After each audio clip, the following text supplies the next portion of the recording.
அன்பர்கள் அனைவருக்கும் வணக்கம். இன்றைக்கி நாம் பார்க்கக்கூடிய தலைப்பு மரணம் பற்றிய ஒரு புரிதலை பற்றி பார்ப்போம்.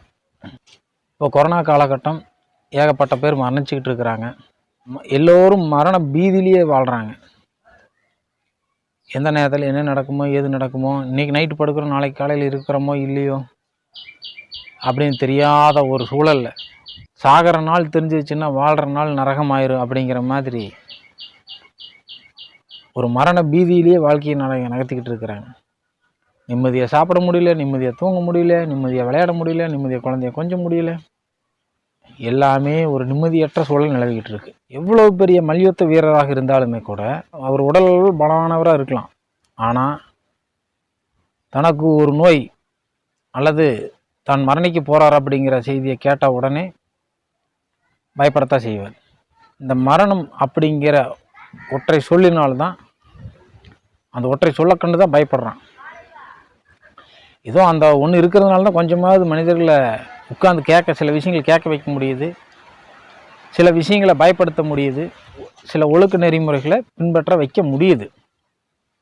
மரணம்ங்கிற ஒன்று இல்லைன்னா யாரையுமே ஒரு கட்டுப்பாட்டுக்குள்ளே கொண்டு வரவே முடியாது. சிக்னல் போட்டால் தானே நிற்கிறாங்க. சிக்னல் போடலைன்னா போயிட்டே இருப்பாங்களே. ஒரு சிக்னல், ஒரு கட்டுப்பாடு தேவைப்படுது. அதுவும் குறிப்பாக இந்த கொரோனா காலகட்டத்தில் ரொம்ப பயம் ஜாஸ்தி. என்ன நோய் வந்தால் பயப்பட வேணாம்னு சொல்கிறீங்களா, மரணத்தை நினச்சி பயப்பட வேணாம்னு சொல்கிறீங்களா அப்படின்னா நிச்சயமாக பயப்படக்கூடாது. காரணம் என்னென்னா, இது ஒன்றும் புதிய விஷயம் இல்லையே. திடீர்னு நம்ம பயப்படுறதுல என்ன இருக்குது? நாம் பிறக்கும்போதே டேட் ஆஃப் பர்த் நிர்ணயிக்கப்பட்ட மாதிரி டேட் ஆஃப் டெத்து நிர்ணயிக்கப்பட்டிருக்கே. இது யாருக்கு தெரியாதுன்னு சொல்ல முடியாதே. இது உண்மைதானே. அப்புறம் எதுக்காக நம்ம பயப்படணும், எதுக்காக அழுகணும்? ஒருவேளை அழுதுட்டா பயப்பட்டுட்டா விட்டுருவாங்க அப்படிங்கிறது உண்மையும் தான் அதை செய்யலாம். அழுதாலும் பயப்பட்டாலும் இன்னும் விட போகிறது இல்லைங்கிற பட்சத்தில் அதை நம்ம பயப்பட வேண்டிய அவசியம் கிடையாது. இது முதல் விஷயம். அதான் ஒரு பாட்டில் கண்ணதாசன் சொல்லியிருப்பார், இரவல் தந்தவன் கேட்கின்றான், இல்லை என்றால் அவன் விடுவானா, உறவை சொல்லி அழுவதனாலே உயிரை மீண்டும் தருவானா. அந்த பாட்டில் வரும். இப்போ என்ன, இரவல் தந்தவன் கேட்கின்றான். இரவலாக தான் வந்திருக்கிற இந்த பூமிக்கு டெம்பரவரியாக ஒரு 30 வருஷம், ஒரு 50 வருஷம், ஒரு 80 வருஷம் வாழ்ந்துட்டு எங்கேருந்து வந்தோமோ அங்கே போய் சேர வேண்டியது தான். இன்னும் இவ்வளவு ஈஸியாக சொல்கிறீங்க. அதுதானே உண்மை. நீங்கள் ஒரு காட்டை ஒருத்தருக்கு ஒரு 2 வருஷம் குத்தகைக்கு விடுறீங்க.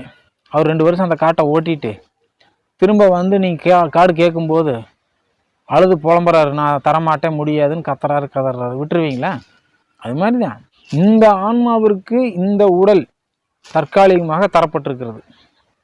இதை வச்சு ஒரு 50 வருஷம் 40 வருஷம் 60 வருஷம் இருந்துட்டு வா அப்படின்னு சொல்லி வந்தோம். 40 வருஷம் 30 வருஷம் 60 வருஷம் 70 வருஷம் இருந்தோம், 80 வருஷம் 100 வருஷம் இருந்தோம். அந்த வேலை முடிஞ்சுது. சரி வாப்பான்னா போக வேண்டியது தான். இல்லை நான் இங்கே இருந்துக்கிறேன்னு இங்கே தான் இருக்கவும் போகிறோம். எப்படி?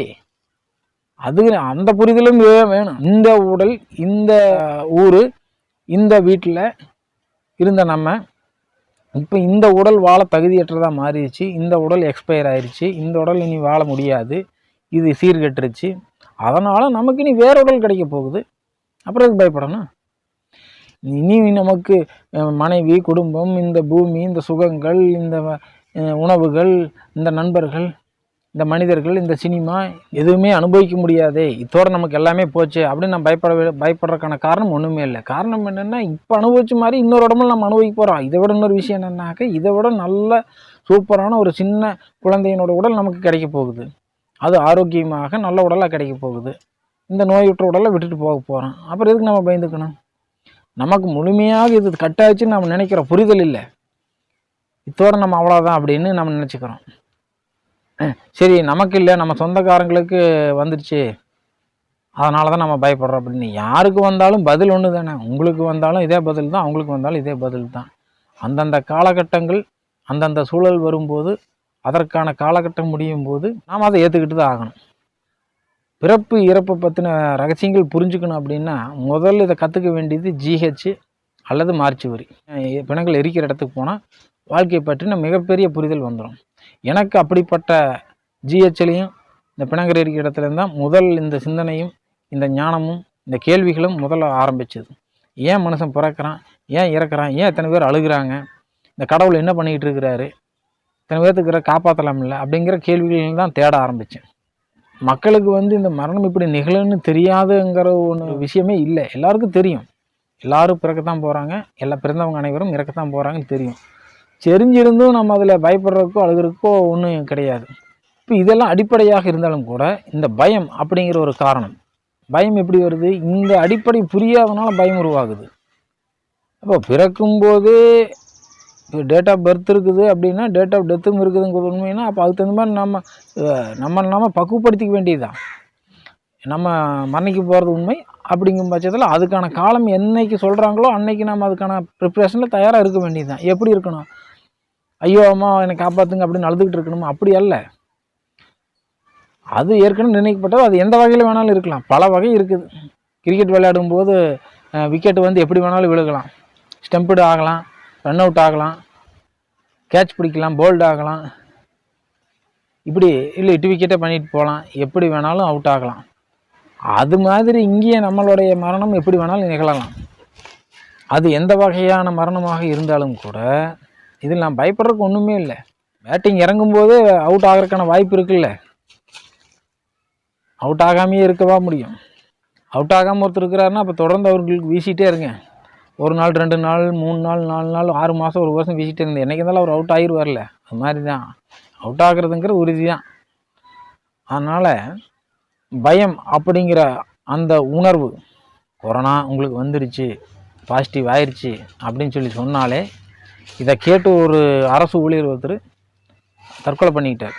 இன்னும் சில பேர் அந்த பயத்திலேயே ஹார்ட் அட்டாக் வந்துடுது நிறைய பேர்த்துக்கு. அப்படி ஒரு நோய் வந்துடுச்சு. இந்த நோய்ங்கிறது இல்லை, எந்த நோய் வேணாலும் இருக்கட்டும், டாக்டர்கிட்ட கூப்பிட்டு போகிறாங்க. சரி, அப்புறம் வந்திருக்கு பாசிட்டிவ், சரி ஓகே பாசிட்டிவ், சரி அப்புறம் இந்த மாதிரி வந்தாக்க ஒரு மாதத்துல இறந்துருவீங்க. சரி ஓகே, நான் 1 மாதத்தில் இறந்துருவேன். நீங்கள் எத்தனை வருஷத்துக்கு இருக்க போகிறீங்க? ஐயோ எல்லோரும் இறக்கத்தானே போகிறாங்க. இறக்காத மனிதருங்கிற யாருக்கு போகிறாங்க? நமக்கு ஒருத்தர் நீங்கள் இந்த மாதிரி நோய் வந்துடுச்சு நீங்கள் இறக்க போகிறீங்கன்னு சொன்னால் அதுக்காக சொல்கிறவர் இறக்க மாட்டாரா? சொல்கிறவங்களும் இறக்கத்தான் போகிறாங்க. இன்றைக்கி நமக்கு நாளைக்கு அவருக்கு எல்லோரும் லைனில் நின்றுக்கிட்டு தான் இருக்கிறாங்க. ஏன் ஏற்கனவே தாத்தா பாட்டி முப்பாட்டன் ஊரில் பக்கத்தில் வீட்டில் இருந்தவன் கூட படித்தவங்களாம் இறக்கும்போது நமக்கு தெரியாதா அடுத்து நாம் அந்த லைனில் போக போகிறோன்னு? அப்போல்லாம் நம்ம பக்குவப்பட்டுக்க வேண்டியது தானே. நாம் அந்த லிஸ்ட்டில் தான் இருக்கிறான்னு. அப்புறம் அதில் அழுகிறதுக்கு பயப்படுறதுக்கு என்ன இருக்குது? சரி, இப்படி சொல்கிறதுனால என்ன நடக்க போகுது? சரிங்க ஓகே, இப்போ என்ன அதுக்கு? இப்போ உங்களுக்கு பாசிட்டிவ், சரி ஓகே பாசிட்டிவ், இப்போ அதுக்கு என்ன? இப்படி சொல்கிறதுனால என்ன கிடைக்க போகுது? இப்படி சொல்கிறதுனால முதல் உங்களுக்கான மனதைரியம் பிறக்குது. அது ஒருவேளை பாசிட்டிவாக இருக்கட்டும், அது ஒருவேளை வேறு எந்த நோயாக வேணாலும் இருக்கட்டும், இந்த தைரியம் உங்களை அதுலேருந்து வெளியே வர வைக்கும். 100க்கு 99% பேர் நிச்சயமாக வெளியே வந்துடுவாங்க. அதையும் தாண்டி உங்களுக்கு அந்த நிச்சயிக்கப்பட்ட மரணமாக இருந்தால் அது நடக்கட்டும். ஆனால் அதையும் தைரியமாக, சந்தோஷமாக, நிம்மதியாக நாம் அனுபவிப்போம். இதில் என்ன தப்பு இருக்குது? பிறக்கும் போதும் நிம்மதியாக பிறந்தோம், வாழும்போதும் நிம்மதியாக வாழ்ந்தோம், சந்தோஷமாக வாழ்ந்தோம், போகும்போதும் நிம்மதியாக சந்தோஷமாக போகிறோம். இதில் என்ன இருக்குது? இங்கே அப்படி இல்லை. பிறக்கும் போதும் அழுகாச்சு, வாழும்போதும் அழுகாச்சு பிரச்சனை, போகும்போதும் அழுகாச்சு பயம். ஆரம்பத்துலேருந்து கடைசி வரைக்கும் எதுலேயுமே ஒரு நிம்மதி இல்லை, ஒரு சந்தோஷம் இல்லை. எல்லாம் பயம், அழுகை தான். வாழ்க்கையே முழுக்க அப்படியே போயிடுச்சு. இங்கேருந்து ஹாஸ்பிட்டல் கூட்டிகிட்டு போய் சுற்றி இருக்கிறவங்க பண்ணக்கூடிய ரியாக்ஷனை பார்க்கும்போதே அந்த பேஷண்ட்டுக்கு பயம் வந்துடும். இந்த டாக்டர் என்ன சொல்லுவாரோ ஏது சொல்லுவாரோ அப்படின்னு நினச்ச ஒரு பயம். அது அந்த சுற்றிக்கிறவங்கெல்லாம் காட்டுற ரியாக்ஷன் இருக்குது, அது ஒரு பயம். இவ்வளோ பயத்தையும் தாண்டி அதுக்கப்புறம் போனவர் எங்கே வர போகிறாரு? இதில் தான் அதிகமான டெத் உருவாகுது. ஒரு பொண்ணு மெடிக்கல் ஷாப்பில் நின்று பேசிக்கிட்டு இருந்தாங்க. அப்படியே அந்த பொண்ணுக்கு கொரோனா பாசிட்டிவ் ஆட்டுறது அப்படியே நடுங்குது. அப்படியே கை காலெல்லாம் அப்படியே நடுங்குது, முகமெல்லாம் அப்படியே அழுதுகிட்டே இருக்குது. இன்னொரு பொண்ணு ஃபோன் பண்ணியிருந்தாங்க, இந்த மாதிரி கொரோனாவாமா, மூச்சே விட முடியலைங்க, பயப்படுறா. அப்படியே +1 +2 படிக்குது பொண்ணு, மூச்சே விட முடியல அப்படின்னு சொல்லிட்டு அழுகுறாங்க. உண்மையாக மூச்சு விட முடியாததுக்கு காரணம் அந்த பிரச்சனையும் இல்லை. அது 1% இழுத்து லைட்டாக காய்ச்சல் தலைவலி லைட்டாக அந்த பிரச்சனை தொண்டைக்கிட்ட வலிச்சு ஏதாவது தொந்தரவு ஆச்சுன்னாவே அந்த பயம் இருக்குது பார்த்தீங்களா, அது நினச்சி 100% மூச்சடைக்கிற மாதிரி வேலையை பண்ணி விட்டுறீங்க, நீங்களே பண்ணி விட்டுறீங்க. உடனே அந்த பொண்ணுக்கு சொன்னால் முதல்ல மனதளவில் நீங்கள் தைரியமாக இருங்க, வேப்ப மரத்துக்கு அடியில் உட்காந்து முதல்ல ரிலாக்ஸாக சுவாசிங்க, முதல்ல மைண்டை பீஸ்ஃபுல்லாக வைங்க, அப்புறம் பார்ப்போம் அது என்னங்கிறது அப்புறம் பார்ப்போம். ஒரு அரை மணி நேரம் கழித்து கொஞ்சம் இப்போ நல்லா இருக்குதுங்க அப்படின்னு. அந்த மன இறுக்கம் நல்லா புரிஞ்சுக்கங்க, மன இறுக்கம் மூச்சு வர விடாமல் பண்ணுது. மனதினுடைய ரிலாக்ஸ் விரிதல் தன்மை அதிகப்படியான மூச்சை சுவாசித்து ரிலாக்ஸாக இருக்கிற மாதிரியான மனநிலையை உருவாக்குது. இப்போ அது இருக்குன்னா மூச்சு விட முடியல, விரித்து ரிலாக்ஸாக இருந்தால் நல்லா சுவாசிக்க முடியுது. அப்போது முதல்ல அந்த பயம் அப்படிங்கிற உணர்வு இருக்கக்கூடாது.